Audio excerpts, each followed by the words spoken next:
And Saturday night, it just all came flooding out. And I thought that I had finally had the release that I needed. And then I got in bed and I looked on my phone for one last time and I saw the name of Breonna Taylor. So Breonna Taylor was a young EMT in Louisville. She worked at 2 different hospitals and always talked about how much she loved helping patients. She was asleep in bed with her boyfriend when the police came to execute a warrant. The boyfriend, not knowing who was at the door, shot back at the door and injured one of the police officers. He was arrested and was held on $250,000 bond until he was released to home bondage due to COVID-19, but is being accused and charged with attempted murder for trying to defend his household. Because we know from Trayvon to Ahmaud to Shannon Brown to now this young man that stand your ground does not work the same way for Black people that it does for white people.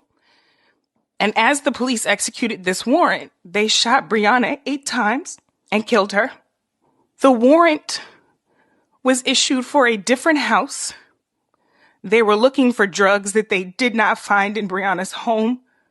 And the person that they were looking for was already in police custody.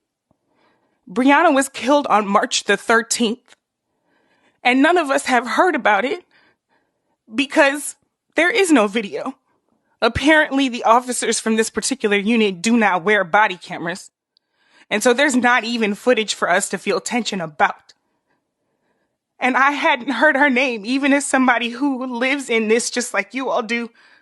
And I thought that I had finally had my release of feelings for Ahmaud, and they all came rushing back for Breonna. And I don't have any analysis or scholarly language to give anybody.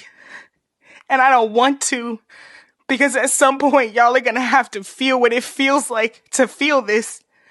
At some point, you're going to have to put yourself in the position of the mothers who celebrated Mother's Day without their children, of Ahmaud's mother and Breonna's mother who don't have any answers and have no accountability for what happened to their babies.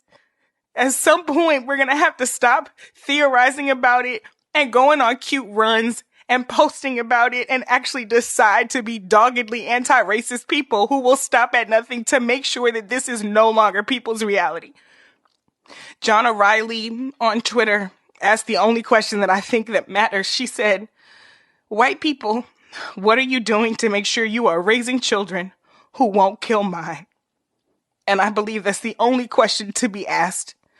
Because if you are not willing to do precisely that and more, this is not a conversation for you.